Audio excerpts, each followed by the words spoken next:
today we are going to discuss a new topic, that is human excretion या excreted products and their elimination. मतलब कौन सा waste होता है, कहाँ से एक्सक्रीट होता है, वो सब. देखो डाइजेस्टिव सिस्टम में एक वेस्ट था, उसको बोलते हैं फीसिस. बट वो जो वेस्ट होता है वो कभी सेल के अंदर जाता है क्या? नहीं. तो it is not a metabolic waste. ठीक है, वो कभी खाना अंदर गया ही नहीं, सेल के अंदर गया ही नहीं, डायरेक्ट मुंह से एनस से बाहर. बट एक्सक्रीटरी वेस्ट क्या होता है? जो सेल के अंदर जाता है, सेल उसको मेटाबोलाइज करता है, रिएक्ट करता है, फिर जो कचरा बनाते हैं उसको बोलेंगे एक्सक्रीटरी वेस्ट. समझ में आ रहा है? जैसे कि यूरिन, यूरिया. सो जब मैं बात करती हूँ excretory waste, basically they are metabolic waste. Metabolic waste मतलब ऐसा वेस्ट जो मेटाबॉलिक रिएक्शन से बना, जो केमिकल रिएक्शन के बाद बना. क्लियर है? अभी अपने को बेसिक चीजें पता है. Let's see. देखो ये सॉलिड, लिक्विड, गैस कुछ भी हो सकता है. कार्बन डाइऑक्साइड पता है, रेस्पिरेशन के बाद बना, so it's a metabolic waste. उसके अलावा वाटर, वाटर यूरिन में जाएगा, स्वेट में जाएगा, कभी कभी फीसिस में भी जा सकता है. So that is a metabolic waste. ये भी रेस्पिरेशन से बनता है. ठीक है. अभी सबसे इंपॉर्टेंट जो है वो है नाइट्रोजनस वेस्ट. इसके अलावा सोडियम क्लोराइड, ये सब आयंस भी कभी कभी मतलब स्वेट में जाते हैं. ठीक है ना. नाइट्रोजनस वेस्ट क्या होता है? हम लोग खाने में क्या क्या खाते हैं? कार्बोहाइड्रेट और राइट, कार्बोहाइड्रेट्स और लिपिड्स. इन दोनों में क्या होता है? Carbon, hydrogen, oxygen. ये सारा कहाँ जाता है? लिवर के पास. और लिवर इसको स्टोर करके बनाता है ग्लाइकोजन. पता है सब लोग को, याद है ये. बट प्रोटीन्स की अगर बात करेंगे तो प्रोटीन्स में कौन से एलिमेंट्स है? कार्बन, हाइड्रोजन, ऑक्सीजन और नाइट्रोजन. तो प्रोटीन्स के जो अमीनो एसिड्स है ये लिवर के पास पहुंचेंगे. तो लिवर क्या करेगा? लिवर क्या करेगा? ये कार्बन, हाइड्रोजन, ऑक्सीजन को अलग से स्टोर कर लेगा एज ग्लाइकोजन. क्या रह गया? नाइट्रोजन रह गया. मतलब अमीनो एसिड में से उसने अमीनो ग्रुप निकाल दिया. समझता है? तो वो प्रोसेस को बोलते हैं डीअमाइनेशन. क्या बोलते हैं? डीअमाइनेशन. पक्का हो गया? हो गया. What is deamination? लोग अमीनो एसिड याद होगा. क्या था अमीनो एसिड का स्ट्रक्चर? इधर COOH, इधर हाइड्रोजन, कार्बन. तो डीअमाइनेशन में क्या निकालेंगे अपन? अमीनो ग्रुप निकालेंगे. समझ में आ रहा है? इसलिए उसको डीअमाइनेशन बोलते हैं. ये नीट का बहुत इंपॉर्टेंट क्वेश्चन है, MST CP का भी कॉमन क्वेश्चन है. ओके. अब ये डीअमाइनेशन किया, हम लोग को अमीनो ग्रुप रिमूव किया. रिमूवल ऑफ अमीनो ग्रुप किया. किसने किया? किसने किया? कौन सा ऑर्गन में? लिवर में. हाँ. इसके बाद ये तीन चीजें बनाता है. नॉर्मली ये बनाता है अमोनिया. एक हाइड्रोजन ऐड किया, अमोनिया बन गया. कभी कभी ये बनाता है यूरिया. ठीक है. यूरिया का फॉर्मूला क्या है? NH2CO NH2. और लास्ट में बनता है यूरिक एसिड. सब अलग अलग ऑर्गेनिज्म में अलग अलग एक्सक्रीटरी वेस्ट बनेगा. ठीक है. उसकी प्रोसेसेस सब पढ़ेंगे. इसमें क्या होता है? C5H4O3N4. देखो इसमें कितने नाइट्रोजन निकले? अमोनिया में सिर्फ एक, यूरिया में 2 और यूरिक एसिड में. तो कौन सा बहुत बेटर है? ज्यादा नाइट्रोजन एक साथ निकालेगा यूरिक एसिड. राइट. कौन सा इजीएस्ट है? अमोनिया. तो वो डिपेंड करेगा तुम्हारे एनिमल पे, उसकी हैबिटेट. समझ में आता है कि वो क्या एक्सक्रीट करेगा. तो अपन वो सारी चीजें पढ़ेंगे. तो अगर किसी ने पूछा व्हाट आर नाइट्रोजनस वेस्ट, तो these are the 3 main nitrogenous waste. इधर तो कोई प्रॉब्लम है? अच्छे से समझो क्यों बना, कहां से बना, कैसे बना. Any problem? यूरिन किडनी बनाता है. यूरिन में क्या आएगा? यूरिया, पानी, uric acid, salts, hydrogen, potassium, सब. बट यूरिया कौन बनाता है? लिवर बनाता है. ये क्वेश्चन में हमेशा आएगा which organ produces urea. Option में दोनों देंगे, लिवर भी देंगे, किडनी पे लिखेंगे, हमेशा लिवर लिखने का, समझा? ठीक है, चलो इधर तो कोई प्रॉब्लम है? इसके अलावा और एक वेस्ट प्रोडक्ट बनता है जब हम लोग एक्सरसाइज करते हैं, स्केलेटल मसल्स यूज करते हैं। जैसे अभी मैं समझो भाग के आई तो मुझे बहुत एनर्जी लगेगी कि नहीं, तो वो टाइम पे एटीपी के अलावा क्रिएटिन एंड फॉस्फेट, एक सीटीपी करके कंपाउंड होता है, क्रिएटिन एंड फॉस्फेट, जो एनर्जी लेने का काम करता है। एटीपी का जैसे क्रेब्स साइकिल में तुमने देखा था ना, उसका जुड़ा बाय जीटीपी, वैसे ही यहाँ पे क्रिएटिन भी है। ओके, तो ये कब होगा? When we are using skeletal muscle. जब तुम स्केलेटल मसल्स कॉन्ट्रैक्ट कर रहे हो तो कौन एनर्जी दे रहा है? क्रिएटिन एंड सीटीपी की साइटोसिन होगा, सॉरी, क्रिएटिन एंड फॉस्फेट। ठीक है, इसको तोड़ेंगे जब तो बचेगा क्रिएटिन, उसको बोलेंगे सीरम क्रिएटिन। तो ये भी एक वेस्ट होगा। समझ में आ रहा है? इधर तक कोई प्रॉब्लम है? इसके अलावा और कौन से मेटाबॉलिक वेस्ट है? हीमोग्लोबिन पता है? हीमोग्लोबिन को जब तोड़ते हैं, हम लोगों ने लिवर में पढ़ा था, देखो लिवर क्या करता है? रेड ब्लड सेल्स को फिल करता है, कपर सेल्स। हीमोग्लोबिन को जब तोड़ते हैं तो उससे बनता है बिलीरुबिन। ये फीसिस में जाके उसको कलर देता है, फीसिस को येलो ब्राउन कलर देता है। यस, कलर देता है। ये डाउट। वैसे ही और एक वेस्ट बनता है जिसको बोलते हैं यूरोक्रोम। यूरो मतलब यूरिन, क्रोम मतलब कलर। तो ये क्या करेगा? किसको कलर देगा? यूरिन को कलर देगा। समझा? बट हम लोग सबसे ज्यादा किससे डील करने वाले हैं? ये तीन से डिटेल में डील करेंगे। समझ में आया? तो मेटाबॉलिक वेस्ट बहुत सारे होते हैं। इसके अलावा कुछ पता है, अपन कांदा लहसुन वगैरह खाते हैं तो एक स्मेल आता है मुंह से, राइट? तो वो जो अनियन गार्लिक होता है, उसके स्पाइसेस, वो भी मेटाबॉलिक वेस्ट बन जाते हैं। समझता है? So that would be volatile. Volatile मतलब वेपर्स, गैसेस बन जाते हैं।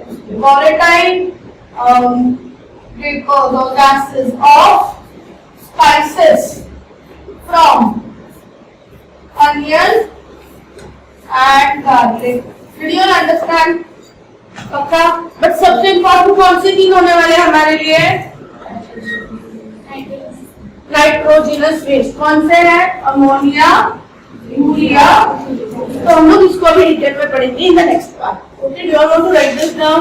मेटाबॉलिक वेस्ट समझा तुम लोग को? ठीक है, चलो। So we are going to discuss the three main nitrogenous metabolic waste. ये किससे बने हैं? किससे बने होते हैं? किससे? अमोनिया कहाँ से निकाला? किसने नहीं निकाला? कहाँ से निकाला? कार्बोहाइड्रेट से, फैट से, प्रोटीन। तो नाइट्रोजनस वेस्ट किससे बनते हैं? ऐसा क्वेश्चन है तो प्रोटीन। तीन टाइप है। एक है ammonia, urea and uric acid, right? So let's start the first. Comparative पढ़ेंगे तो इजी हो जाएगा। पहला चीज तो अमोनिया। फॉर्मूला क्या है? इसका NH2CO और इसका C5H4 क्लियर है? ठीक है। अभी अमोनिया कैसा होता है? बेसिक होता है। तो अगर ये ब्लड में रह गया तो ब्लड भी बेसिक होता जाएगा। अगर ब्लड का पीएच एसिडिक या बेसिक हुआ तो अपन डायरेक्टली ऊपर जाएंगे। ठीक है, तो अपन ऐसा कुछ स्टोर करेंगे क्या? नहीं। तो अगर मैं पूछूं टॉक्सिसिटी कैसी है, तो इसकी हाईली टॉक्सिक, इसकी मीडियम, इसकी यस। क्लियर है? अगर कोई चीज टॉक्सिक है तो स्टोर करेंगे क्या? It is not store. जैसे ही बना इमीडिएटली एक्सक्रीट कर देंगे। कहता है ये टेम्परेरी स्टोर करेंगे कुछ घंटों के लिए, 2 घंटे, 6 घंटे। ये for longer duration. Any problem? पक्का ना? वाटर में कितना सॉल्युबल है? Ammonia is highly soluble in water. तो अगर मेरे पास 1 ग्राम अमोनिया है तो उसको कितना पानी लगता है? 1 ग्राम मतलब इतना सा अमोनिया मेरे को अगर फेंकना है तो आई नीड ऑलमोस्ट आधा लीटर पानी लेगा। तो ये कौन एक्सक्रीट करेगा? जिसके आजू बाजू बहुत पानी है। कॉमन सेंस है कि नहीं? इसकी सॉल्युबिलिटी मीडियम है, इसीलिए है कि नहीं? अभी कंपेयर करेंगे तो इसमें अगर 1 ग्राम है तो मुझे कितना पानी लगता है? 30 to 50 ml। ठीक है, अब आते हैं यहाँ पे, अगर इस हाईली सॉल्युबल है, इसको 5 to 10 ml, मतलब 2 बूंद 10 बूंद ऐसा टाइप। इजी है, पड़ेगा पक्का ना। एनर्जी कितना लगता है? अमोनिया बनाने के लिए बहुत कम एनर्जी या फिर नहीं लगता, ऑलमोस्ट इमीडिएटली निकाल देते हैं प्रोसेस में। ठीक है, इसके लिए अपन को 3 ATPs लगेंगे, और इसके लिए अपन को बिकॉज ज्यादा नाइट्रोजन फेंकना है तो बहुत रिएक्शंस करेंगे, तो ATP ज्यादा लगेंगे। करता है मोर number of ATP। Any problem here? समझ में आया यहाँ तक? अभी अमोनिया से मुझे यूरिया बनाना है, अमोनिया से यूरिया बनाना है। ठीक है, तो वो प्रोसेस को क्या बोलते हैं? उसका नाम है ऑर्निथिन साइकिल। कहाँ पे होगा? अमोनिया कहाँ बना था? लिवर। तो ऑर्निथिन साइकिल किधर होगा? लिवर। ऑर्निथिन साइकिल में मुझे क्या लगा? 2 अमोनिया लगे और 1 कार्बन डाइऑक्साइड लगा। समझा? तो अगर किसी ने पूछा what are the raw materials use, what did you use? You use ammonia and carbon dioxide. Any problem? Did you all understand this or no? समझा कि नहीं समझा? पक्का? NH3 और कार्बन। ओके, अभी आते हैं आगे। अगर अमोनिया से ही मैं यूरिक एसिड बना रही हूँ तो वो जो पाथवे है उसका नाम है आइनोसिनिक एसिड पाथवे। अभी मुझे बताओ ये पाथवे कहाँ पे होगा? लिवर में। पता है? इजी है कि नहीं? ठीक है, इसमें क्या लगा? इसमें मुझे ज्यादा कार्बन हाइड्रोजन लगे, बाकी तो कुछ फर्क नहीं पड़ेगा। कोई प्रॉब्लम है? इसमें से कौन सबसे ज्यादा नाइट्रोजन एक्सक्रीट करेगा एक बार में? Uric acid. सबसे कम कौन करेगा?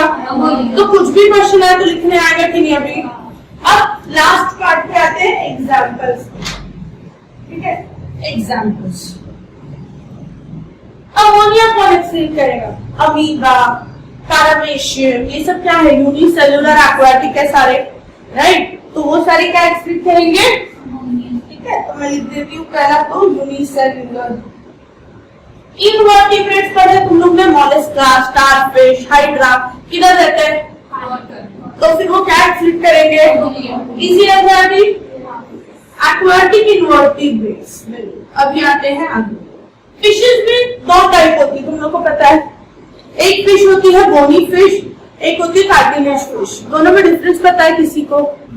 नहीं, हम लोग इतना मेहनत ही नहीं करते। एक पता है, बचपन में तुम लोग से क्यूट फिश ड्रॉ करते थे जो अपन नॉर्मली खाते हैं, वो होती है बोनी फिश जो फ्रेश वाटर में ज्यादातर मिलती है। So that is going to be in ammonotelic. और वो खतरनाक मछली देखिए जो अपने को खाती है, शार्क टाइप की। यस, वो होती है कार्टिलेज फिश। तो ये जो अपन खाते हैं नॉर्मली वो क्यूट क्यूट वाली बोनी फिश, तो खतरनाक वाली कार्टिलेज फिश। तो कार्टिलेज फिश किधर आएगी? क्यों ऐसा है वो भी मैं रीजन बताऊंगी आफ्टर दिस। ओके, ठीक है। चलो अभी नेक्स्ट, फ्रॉग देखा है? फ्रॉग किधर रहता है? फ्रॉग जमीन पे रहता है। उसका बच्चा किधर रहता है? वाटर में। तो उसका बच्चा क्या एक्सक्रीट करेगा? अमोनिया। बट अडल्ट फ्रॉग क्या एक्सक्रीट करेगा? यूरिया। पता है?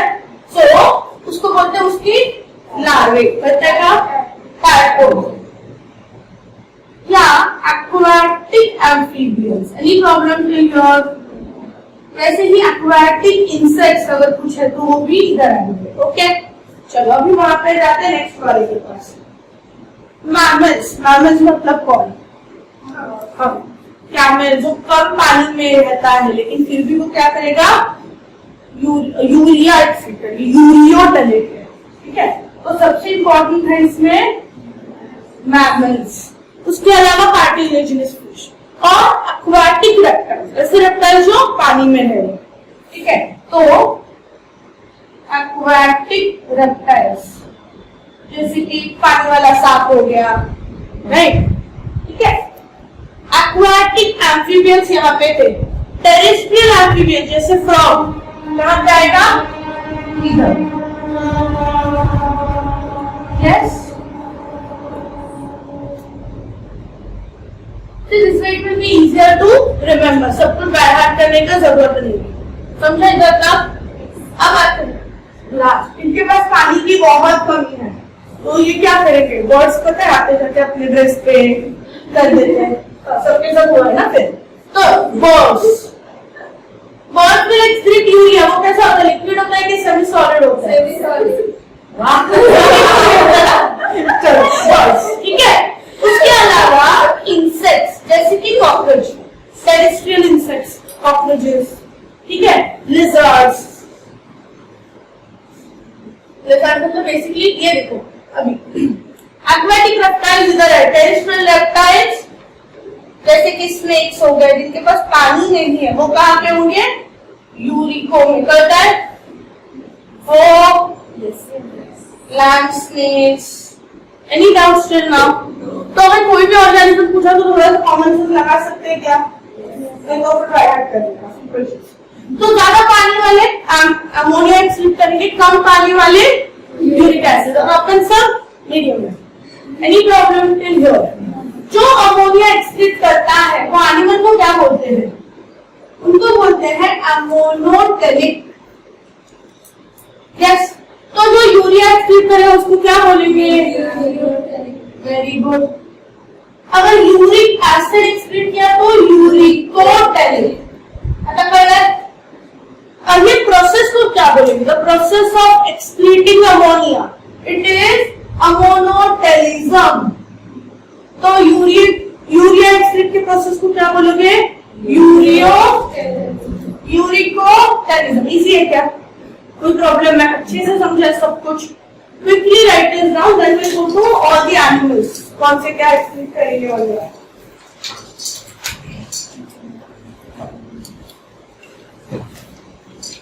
चाहिए तो तुम लिख लो, तुमको नहीं पता तो ये फ्रेश वाटर फिश है और यहाँ पे मरीन फिश है। उन दोनों का ऐसा रीजन क्यों है वो मैं तुम लोग को एक्सप्लेन करती हूँ। Any doubts? ज्यादा से ज्यादा क्वेश्चन यहाँ से क्या बनते हैं, साइकिल में बनते हैं, कौन सा साइकिल, एमएसटी में पानी वाला क्वेश्चन, ये सब एक्स्ट्रा डेटा जो है ना, नंबर भर के एमएसटी में नीट में कंसेप्ट से आएंगे। तो ये एनिमल कौन से किधर है, क्या है, वो सब कुछ जो मैंने क्रिएटिन बोला ना, जितना क्रिएटिन बनता है सारा का सारा एक्सक्रीट होता है। तो अपनी किडनी फंक्शन अगर हमको चेक करनी तो हम लोग क्या करते हैं, क्रिएटिन की लेवल चेक करते हैं, ठीक है। ओके नाउ लिसन, ये तो हो गए बेसिक टाइप्स, अमोनो, यूरिको। There is one more mode of excretion called as dual mode of excretion. Dual का मतलब क्या होगा, दो, जैसे कि फ्रॉग एंड टैडपोल। टैडपोल क्या है, अमोनोटेलिक है, बट ये क्या है, यूरियोटेलिक है। तो dual mode of excretion, easy.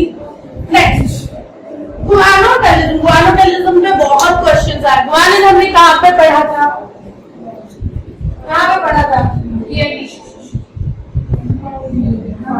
Yes, guanine कहाँ पढ़ा था, डीएनए, आरएनए। तो बेसिकली वो क्या था, नाइट्रोजन कंपाउंड था, नाइट्रोजन रिंग थी, राइट। तो वो भी कभी कभी एक्सक्रीट होती है, गुआनोटेलिज्म।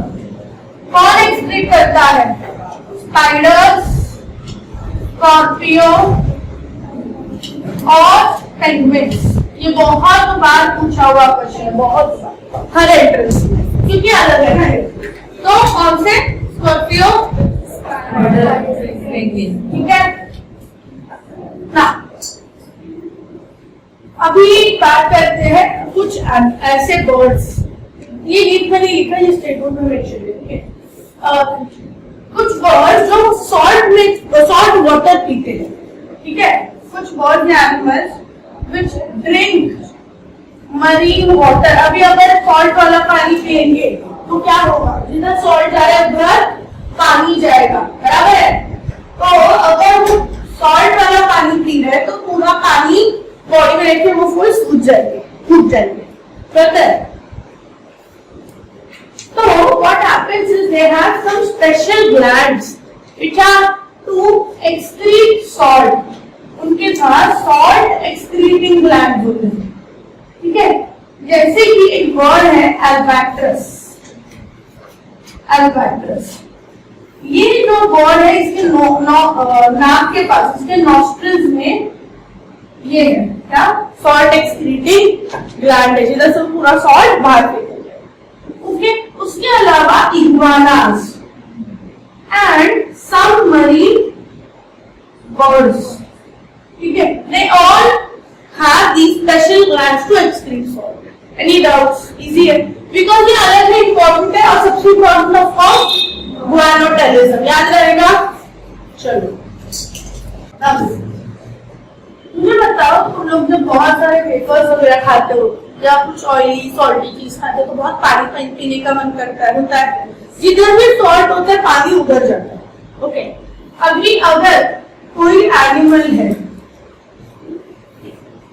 जैसे एक एनिमल है, कुछ भी है, उसके अंदर सॉल्ट ज्यादा है तो पानी किधर आएगा, अंदर आएगा। इसी को अपन ऑस्मोसिस बोलते हैं। ये हो गया एंडोऑस्मोसिस, पानी अंदर आएगा। बट अगर सॉल्ट बाहर ज्यादा है अंदर कम है तो पानी किधर जाएगा, बाहर जाएगा। इसको अपन एक्सोऑस्मोसिस बोलते हैं। तुम लोगों को पता है ये चीज। अभी यही लॉजिक अपन वो दोनों फिशेस में लगाएंगे, ठीक है। एक फिश था फ्रेश वाटर या मोस्टली उसको बोलते हैं बोनी फिश। दूसरा था मरीन वाला जिसको बोलते हैं कार्टिलेजिनस फिश, ठीक है। टू फिश, जब मैं एनिमल फूड की कहूंगी तो तुम लोग को ऐसे फूड का डिफरेंस भी ऐसे ही पड़ेगी, सारे डिफरेंसेस याद रहेंगे। ओके, चलो अभी इधर सॉल्ट बाहर होगा क्या, फ्रेश पानी है, बाहर सॉल्ट होगा क्या, बाहर सॉल्ट कम है, अंदर ये यूरिया बना रहा है, सॉरी अंदर ये अमोनिया बना रहा है, अंदर ये वेस्ट बना रहा है। अमोनिया मतलब सॉल्ट ही हो गया एक तरफ का, तो क्या करेगा, बहुत सारा पानी से वो पूरा उसको एक्सक्रीट करेगा। द मेन एम इज कि दोनों अंदर और बाहर का कॉन्सेंट्रेशन सेम हो जाए या वो आइसोऑस्मोटिक हो जाए। क्लियर है, इतना समझा। अब आते हैं इसके बाद, अगर मैंने ये फ्रेश वाटर को मरीन में डाल दिया तो क्या होगा, सोचो। अब मरीन में डाल दिया तो बाहर सॉल्ट है, अचार बनाती है मम्मी क्या करती है, कैरी को सॉल्ट लगाती, देखो पूरा पानी छूट जाता है ना। अगर फिश के साथ भी उसको मरीन में डाला तो उसका भी ऐसा पापड़ बन जाएगा, समझता है। Yes, it's going to lose all the water. Understood? That is why they cannot survive there. Yes. So what happens? Outside the concentration is high. Yes. Therefore, the fish loses water. Exosmosis होता है, and it will shrink. और shrink हो गया तो उसका क्या होगा? It's going to die. Any problem? अब ये आते मरीन। मरीन में बताओ सॉल्ट कितना ज्यादा होगा, बाहर, तो मरीन में भी ये प्रॉब्लम होगी कि नहीं, सूख जाएगा। तो वो खुद को बचाने के लिए एक एडाप्टिव मैकेनिज्म करता है। अमोनिया स्टोर कर सकते हैं क्या, तो वो क्या करता है, वो उसका अमोनिया को चेंज कर देता है इनटू यूरिया। तो यूरिया को वो थोड़ी देर तक स्टोर कर सकते हैं कि नहीं। This is how it's going to become isosmotic with the marine environment. समझ में आ रहा है, ये उसकी एक एडेप्टेशन है टू सर्वाइव। पहला पक्का। अब अगर मैंने इसको फ्रेश वाटर में डाल दिया तो क्या होगा, इसके अंदर बहुत सारा सॉल्ट है, बाहर सॉल्ट कम है, तो पानी किधर आएगा, अंदर आएगा। तो ये फिश क्या हो जाएगा, डूब जाएगा। पता है फर्क, इसीलिए they are such different fishes, they survive in different habitat. Fresh वाला हमेशा क्या एक्सक्रीट करेगा, अमोनिया ही एक्सक्रीट करेगा टू बिकम आइसोऑस्मोटिक, ठीक है, because it should not store any salt. अगर ये सॉल्ट स्टोर करेगा तो फिर पानी अंदर आके इसमें प्रॉब्लम हो रही है, ये भी फूट सकता है। इसके लिए बिल्कुल स्टोर नहीं करते क्या कर ना परसेंट। कोई भी सेल को अगर तुम नमक वाले पानी में डालते हैं तो वो सेल पूरा क्या करेगा, अगर बाहर नमक ज्यादा तो अपना पानी बाहर छोड़ देगा। चलो अभी ये फिश में बाहर कुछ नमक है क्या, नहीं, इसके अंदर ये अमोनिया है तो पानी किधर आता है, अंदर। तो वो क्या करेगा, खुद को बचाने के लिए जैसे ही अमोनिया बना उसको बाहर फेंकता जाएगा, तो बाहर भी इक्वल कॉन्सेंट्रेशन होगा, बैलेंस रहेगा। अगर बैलेंस है तो कोई प्रॉब्लम नहीं होगी। कर रहा था इधर क्या हो रहा है, फिश मरीन है तो बाहर बहुत सॉल्ट है, तो आइडियली फिश अपना पानी छोड़ देगा, सिकुड़ जाएगा। तो वो खुद को बचाने के लिए उसकी अडेप्टेशन क्या है, वो अमोनिया से यूरिया बनाता है। क्यों, because urea can be stored for some time. अतः पहला पक्का यस। और उल्टे पानी में डालेंगे तो क्या होगा, फ्रेश को मरीन में डालेंगे तो वो सूख जाएगा, मरीन को फ्रेश में डालेंगे तो वो सूख जाएगा। लक्षात रहे, ठीक है। एनिमल कौन सा है और उसकी एक्सक्रीटरी ऑर्गन कैसी है, उसकी कोई स्पेशलिटी तो वो लिखेंगे, ठीक है। सबसे पहले बात करते हैं सिंपल चीज, तुम्हारे इनवर्टिब्रेट्स, और उसके पहले अमीबा था, अमीबा पैरामीशियम कहां से एक्सक्रीट करता है, वेरी गुड। कौन सा vacuole, yes, and plasma membrane, plasma membrane and contractile vacuole, याद है तुम लोग को। चलो नेक्स्ट, सेकेंड एनिमल जो छोटे छोटे इन्वर्टिब्रेट्स या हाइड्रा फिड्रा सब टाइम पास लोग, उन लोग क्या करते हैं, membrane skin, plasma membrane skin से बेसिकली। इकाइनोडर्माटा एक ही अलग है, जब तुम लोगों को मैं कैमल किंगडम सिखाऊंगी पूरा एक चार्ट में सिखा दूंगी, 2 पेज में खत्म करेंगे, तो वो टाइम पे अपन पढ़ेंगे। इकाइनोडर्माटा बहुत अलग है, इकाइनोडर्माटा मतलब स्टारफिश, उसके पास कोई भी एक्सक्रीटरी ऑर्गन नहीं होता, इतना ठीक है। ये एक एक्सेप्शन है सिर्फ। चलो अभी शुरुआत कहां से होती है, देखो सबसे पहले था पॉलीफेरा, पॉलीफेरा इधर आ गया, स्किन बोलो या उसकी मेम्ब्रेन जो भी है भरेगा, उधर का भरेगा, ठीक है। उसके बाद हाइड्रा, वो भी इधर आ गया, ठीक है। सिलेंडर आता है, निडारिया आ गया, टीनोफोरा आ गया, फिर आता है प्लाटीहेल्मिन्थ्स। प्लाटीहेल्मिन्थ्स में सबसे पहले एक्सक्रीटरी ऑर्गन आता है, ठीक है। सो प्लाटीहेल्मिन्थ्स मतलब फ्लैटवर्म्स, यस।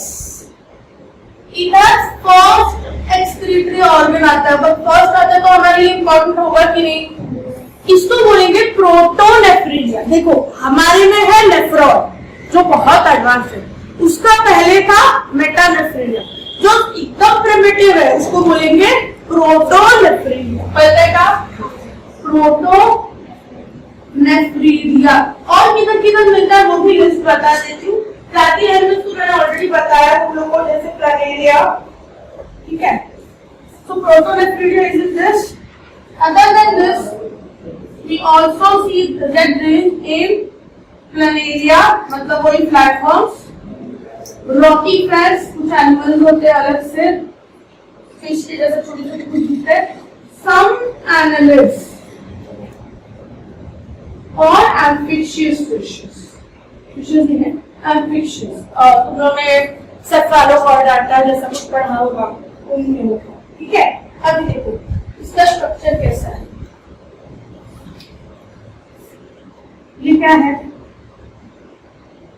प्लेटफॉर्म लिख रहा है, ये उसकी डाइजेस्टिव सिस्टम लिख रहा है, यस। एक ही मुंह एक ही लोग पता है, प्लेटफॉर्म ऐसे होता है।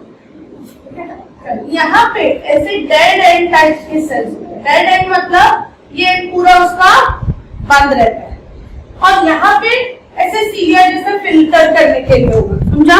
तो प्रोटोनेफ्रिडिया बेसिकली क्या है, ट्यूब लाइक स्ट्रक्चर्स है विद अ डेड एंड, समझा।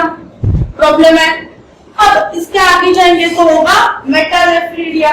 तो अर्थवॉर्म्स, अर्थवॉर्म किसमें आता है, annelid. Most of the annelids like earthworm, चलिए तो टेबल बना दो, it will become easy. They have metanephridia. Metanephridia में क्या फर्क है? देखो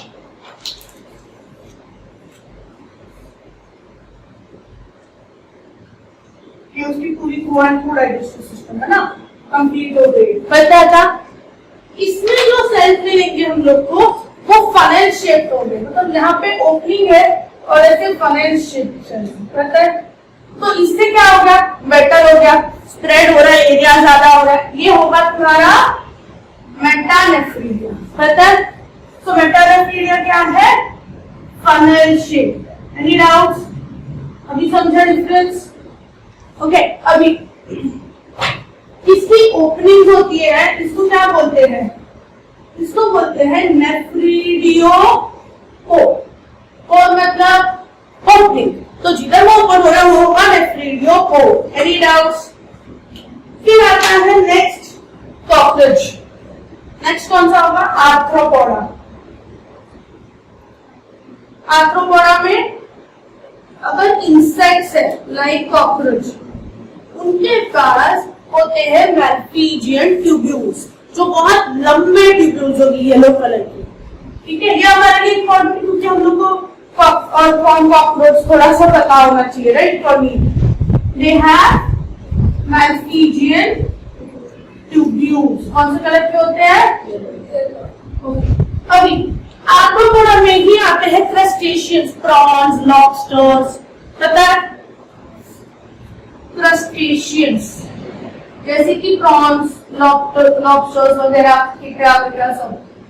इनके पास क्या होता है? इनके पास होते हैं ग्रीन ग्लैंड्स या एंटीनल ग्लैंड्स। ये बहुत बार आया है क्वेश्चन, एंटीनल ग्लैंड्स या ग्रीन ग्लैंड्स। इधर तो कोई प्रॉब्लम है? बाकी आगे किडनी आने लगेगा, अपने में किडनी आ जाए तो थोड़ा सा बोरिंग है, बट काफी बार में मैच फॉलो जाता है यहाँ पे। ऑर्गन और उसका इंसेक्ट का ऑर्गन एक ही अलग है, वो है टर्टल्स। टर्टल्स के पास क्या होता है? पीछे एक छोटा सा ऑर्गन होता है। अगर मैं टर्टल जैसा कुछ ड्रॉ करूँ, दिख रहा है? एक ही ऐसा ऑर्गन होता है। ये ऑर्गन में से वो सब एक्सक्रीट करेगा, digestive waste, excretory waste, respiration भी उधर से करेगा, स्पर्म वगैरह भी उधर से करेगा, एक ही चीज। तो वो होगा क्लोका। यस डन, समझा? और अपने तो बर्ड्स में किडनीज, अपने में किडनीज, अपने किडनी। Any doubts? कौन से याद रखने हैं? पहला किस में आया? ब्रैक्टीहेल्मिन्थ्स क्या आया? प्रोटोनेफ्रीडिया। ठीक है, स्पर्म में मेटानेफ्रीडिया, इंसेक्ट्स में मैल्पीजियन ट्यूब्यूल्स, क्रस्टेशियंस में प्रॉन्स। पहले का नहीं करता।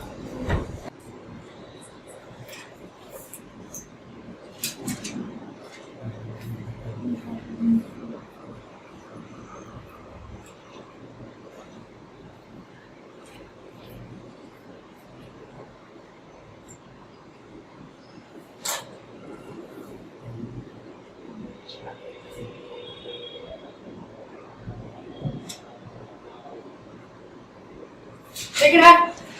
System. Okay, let's start with the first thing. अपने ह्यूमन एक्सक्रीटरी सिस्टम में टोटल 4 ऑर्गन है। सबसे पहला ऑर्गन होता है किडनी।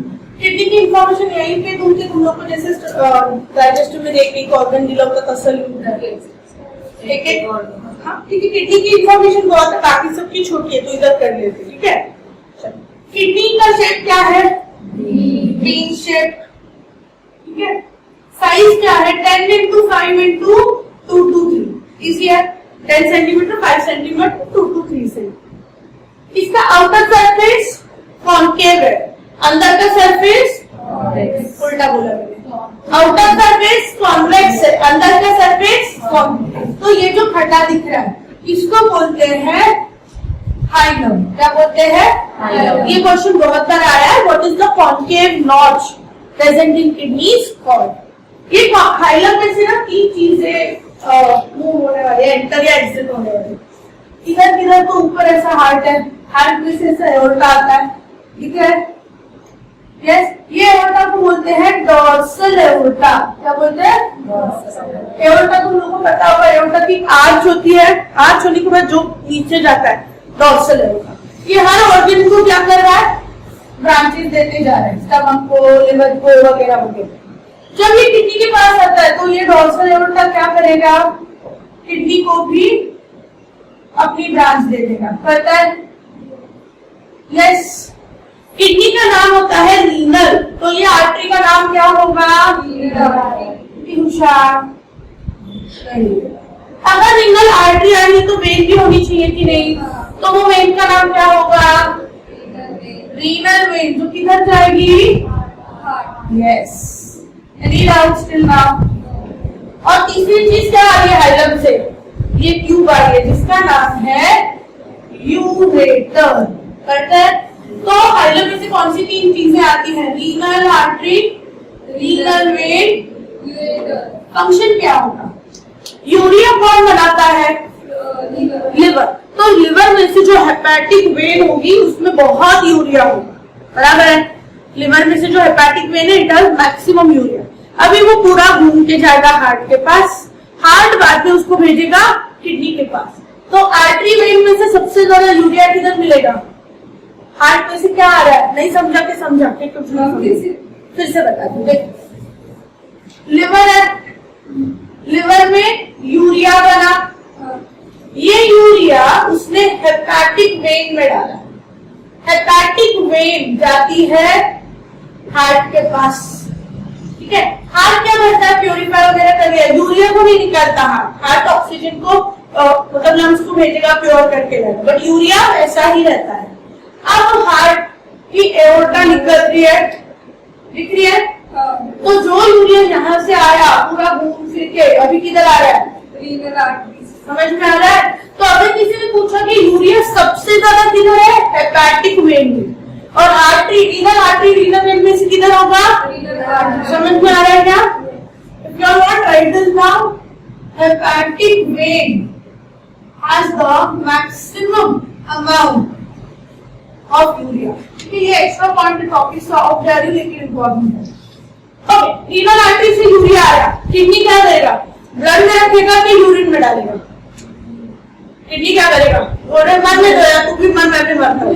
किडनी में फिल्टर करेगा, फिल्टर करेगा। तो सारा जो यूरिया अंदर आया था अब वो किधर जा रहा है? यूरेटर। तो रीनल वेन में यूरिया रहेगा क्या? तो अगर किसी ने पूछा कि सबसे कम यूरिया किधर होगा तो कौन सी वेन? अभी समझा कि नहीं समझा? यस। ठीक है, वापस मैं जब नेफ्रॉन समझाऊंगी फिर से समझाऊंगी, डोंट वरी। ठीक है, चलो कहाँ तक आए? हाँ, हाइलम में तो रीनल आर्टरी क्या लेके आ रही है? ऑक्सीजन और यूरिया। रीनल वेन क्या लेके जा रही है? डीऑक्सीजनेटेड। और यूरेटर क्या लेके आ रहा है? यूरेट। पहला का नहीं कहो। अभी तुमको पता है कि सारे ऑर्गन्स एक बैग में डाले हुए हैं अपनी बॉडी के अंदर, ऐसा कुछ तुमको भी पता है? सब पता है?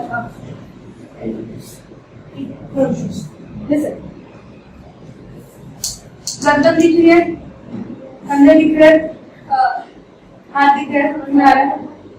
इंसान दिख रहा है। इधर क्या है? Very good. तो ऊपर का कैविटी हो गया थोरैसिक, इधर बीच में अब्डोमिनल और नीचे पेल्विक। किडनी किधर होगी? पेल्विक, बराबर है? अब यहाँ पे ऐसे एक बैग होती है जिसके अंदर सारे ऑर्गन्स डालेंगे, stomach, intestine, kidneys, liver, kidneys नहीं सॉरी लिवर, ब्लैडर, सब चीज। वो बैग को बोलते हैं पेरिटोनियम। क्या बोलते हैं?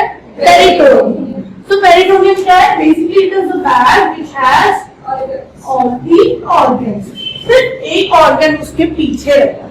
अगर ये बैग है तो किडनी उसके ऐसे पीछे रहती है, इसके लिए किडनी को बोलते हैं कि वो रेट्रो, रेट्रो मतलब पीछे, रेट्रोपेरिटोनियल है। Any doubts?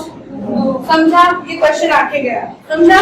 बाकी सारे ऑर्गन, यूरेटर, ब्लैडर, यूटेरस, हर चीज अंदर आएगी पेरिटोनियम में, सिर्फ किडनी रेट्रोपेरिटोनियल है। Any doubts?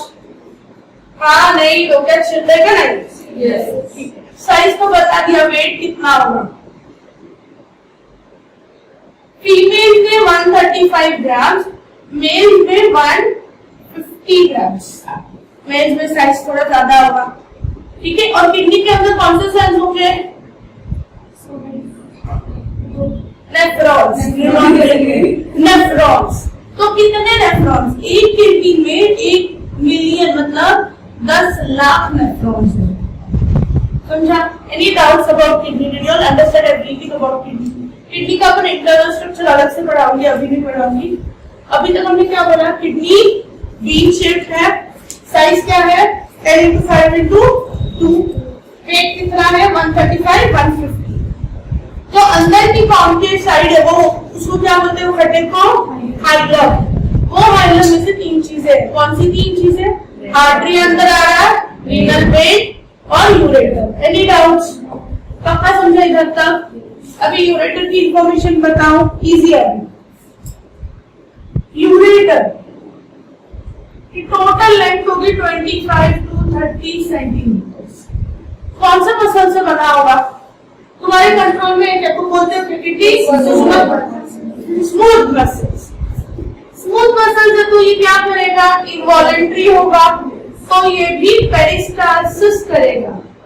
पेरिस्टाल्सिस क्या था? पता है, सब कनेक्ट होता है, ठीक है। पेरिस्टाल्सिस मीन जैसे वो टॉम एंड जेरी में जेरी पाइप में जाता है तो देखा ऐसे बड़ा छोटा, दैट इज पेरिस्टाल्सिस। इजी। ये ऑर्गन कौन सा है? इसको थोड़ा डिटेल में पढ़ना है, ठीक है। ब्लैडर। ब्लैडर इधर है, मतलब पेरिटोनियम के अंदर है, पता है। ब्लैडर कितने होंगे? एक किडनी 2 है, यूरेटर 2 है, लेकिन ब्लैडर एक ही होता है। वैसे ये लास्ट पार्ट करा हुआ सिस्टम, बस, ठीक है। ओके, इसके 3 कवरिंग है। आउटर कवरिंग कौन सी बात की? पेरिटोनियम। तो कवरिंग हो गई पेरिटोनियम। बहुत देर तक सुसु नहीं जाते तो ऐसा एकदम से यूरिन पास करते तो ऐसा पेट में दर्द होता है, पता है। ब्लैडर एक्चुअली फील होता है ऐसे कंप्रेस हो रहा है। यस, तो ब्लैडर कंप्रेस होने के लिए सेकेंड लेयर में एक मसल होगा, ओके। इसका नाम है detrusor muscle. This is a very common question. ये भी स्मूथ मसल है, मतलब अपने कंट्रोल में है क्या? नहीं। क्लियर है? स्मूथ होगा मतलब वो इनवॉलेंट्री है। कहते हैं क्या सभी ऑर्गन्स की इंपॉर्टेंट पॉइंट्स, ठीक है। ये मसल्स अलग अलग लेयर्स में अरेंज है। बाहर का लेयर हमेशा होगा लॉन्जिट्यूडनल, मतलब ऐसे वर्टिकल, ये ऐसे। अंदर का होगा तो क्या होगा? रिलैक्स भी हो सकता है, कॉन्ट्रैक्ट भी हो सकता है, सर्क्यूलर, और फिर अंदर लॉन्जिट्यूड। क्लियर है? फर्क पड़ता है। अभी तुम लोगों ने डाइजेस्टिव पढ़ा है 12th का, तुम लोग को भी समझ में आ रहा है कैसे चेंज होता है। इनर मोस्ट होगा एक स्पेशल टाइप का एपिथेलियम। देखो ब्लैडर, यूरिन अगर बहुत स्टोर करें तो ब्लैडर ऐसा इतना बड़ा भी होगा, पास कर दिया तो इतना छोटा भी हो सकता है। तो स्ट्रेच होना ठीक नहीं है। स्ट्रेच होने के लिए उसके पास एक मसल है, और उसके अंदर इनर मोस्ट एक स्ट्रेच होने वाली एपिथेलियम है, उसको बोलते हैं ट्रांजिशनल एपिथेलियम। कौन सा एपिथेलियम? ट्रांजिशनल। समझो ट्रांजिशनल है। ट्रांजिशनल अपने को सिर्फ इधर ही मिलेगा, बाकी जगह नहीं मिलेगा, इसके लिए वो इम्पोर्टेंट है। Any doubts? कितने लोगों को यहाँ पे ट्रायंगुलर एरिया दिख रहा है? यस, दिख रहा है ना। जब एक्चुअल ब्लैडर देखते हैं ना हाथ में, मेडिकल में जाओगे will be actually seeing the bladder, ठीक है। I know it's disgusting, but करना है, ठीक है। आई तो ये ट्रायंगुलर एरिया होता है जिसको बोलते हैं ट्राइगोन। क्या बोलते हैं? ट्राइगोन में 3 ओपनिंग्स है, 3 होल दिखते हैं। ऊपर के 2 होल किसके हैं? नीचे का होल यूरेट्रा, तो उसके बेस पे 2 यूरेटर ओपन हो रहे हैं और उसके अपेक्स पे यूरेट्रा ओपन हो रहा है। समझा है क्या? ट्राइगोन, ट्राइगोन किधर है, क्या होता है, पूछते हैं। Any doubts? अच्छा, अभी ब्लैडर का काम क्या है? यूरिन को स्टोर करना और उसको रिलीज करना, बराबर, एक्सक्रीट करना। अब ये जब कंप्रेस होता है तो यूरिन नीचे तो आ रही है, बट हो सकता है ऊपर भी जाए क्योंकि प्रेशर है ना, जोर से स्क्वीज होने वाला है। तो यहाँ पे कोई दरवाजा है क्या? नहीं। फिर क्या प्रोटेक्शन है? यहाँ पे जो आपके यूरेटर है, they will never be straight, they will open like this obliquely, पता है? इससे क्या होगा कि अगर ये कंप्रेस भी हो रहा है तो यूरिन ऊपर नहीं जा सकता। समझता है? नहीं समझो? ठीक है, नहीं समझो तो नहीं समझो, बताइए वापस। ये वाला ना, हाँ। अभी ब्लैडर को जो स्क्वीज करना है तो यूरिन या तो नीचे जा सकती है या ऊपर भी जा सकती है, लेकिन नहीं, दोनों जगह जा सकती है ना, स्पेस तो है। तो ऊपर भी तो किडनी में यूरिन उल्टी जाएगी, किडनी को इन्फेक्शन होगा, तो वो प्रिवेंट होने के लिए ये जो ट्यूब्स है they are arrange like this obliquely, ऐसे। तो सिर्फ यूरिन नीचे आ सकती, ऊपर वापस नहीं जा सकती। समझा? पक्का? So the ureter, how are they opening? They open obliquely to prevent backflow. देखो, अगर यहाँ पे एक वाल्व होता, एक दरवाजा होता तो प्रॉब्लम होती थी। अगर दरवाजा होता ना तो बहुत ज्यादा इन्फेक्शन का चांस रहता सबको, इसीलिए अपने पास ऐसा कुछ नहीं। लास्ट पार्ट कौन सा बचा? Yes, urethra. यूरेथ्रा का काम क्या है? यूरिन को बाहर भेजना। तो यूरेथ्रा में दो स्फिंक्टर्स होते हैं। स्फिंक्टर्स मतलब क्या? कौन से muscles? Circular muscles, right? So we have two sphincters, inner और outer. Internal sphincter is made of smooth muscle, तो अपने कंट्रोल में होगा क्या? मतलब जैसे ही यूरिन बन रही है पूरे ब्लैडर में से इधर टिप तक आके रुकती है। Yes, involuntary. बट ऐसा अपने साथ कभी होता है क्या? यूरिन लीक हो गई, चलो, तो क्या होता है कि क्योंकि जो एक्सटर्नल है वो अपने कंट्रोल में, तो एक्सटर्नल स्फिंक्टर किससे बना होगा? बोलो। Striated, yes, right, striated. Skeleton में यूज होगा वर्ड, स्केलेटन मतलब स्केलेटन से कनेक्टेड, ये होगा स्ट्राइएटेड, और वो होगा। अभी छोटे छोटे बच्चों में देखा 2 साल तक उन लोग को कंट्रोल नहीं होता है। क्यों? क्योंकि यहाँ पे इसका कंट्रोल, ये स्फिंक्टर का कंट्रोल उनको नहीं आया। It will understand everything. Urethra females में छोटा होता है, फीमेल्स में सिर्फ 4 सेंटीमीटर का होता है, बट मेल्स में बहुत लंबा होता है। क्यों? Because it is entering the tills. हमारे में 2 अलग सिस्टम है, एक्सक्रीटरी सिस्टम अलग है, रिप्रोडक्टिव सिस्टम अलग है। तो अपना बेटा बच्चा कभी भी ब्लैडर में सुसु में नहीं रहने वाला है, उसके लिए अलग पाउच रखा है। मेल्स में इतना झंझट ही नहीं है, ठीक है? मेल्स में क्या है? कॉमन पाथवे है, दोनों भी। स्पर्म भी कहां से आएगा और यूरिन भी, तो दे हैव, इसको बोलते हैं यूरिनो जेनाइटल ट्रैक्ट। Any doubts? अभी बिकॉज अपना यूरेथ्रा इतना छोटा होता है फीमेल्स का, इसके लिए फीमेल्स में यूरिनरी इन्फेक्शन बहुत कॉमन है। That's it. Did you understand whatever we discussed? I know थोड़ा सा हैवी था, but we will revise it, don't worry, in the next class will revise it. हाँ।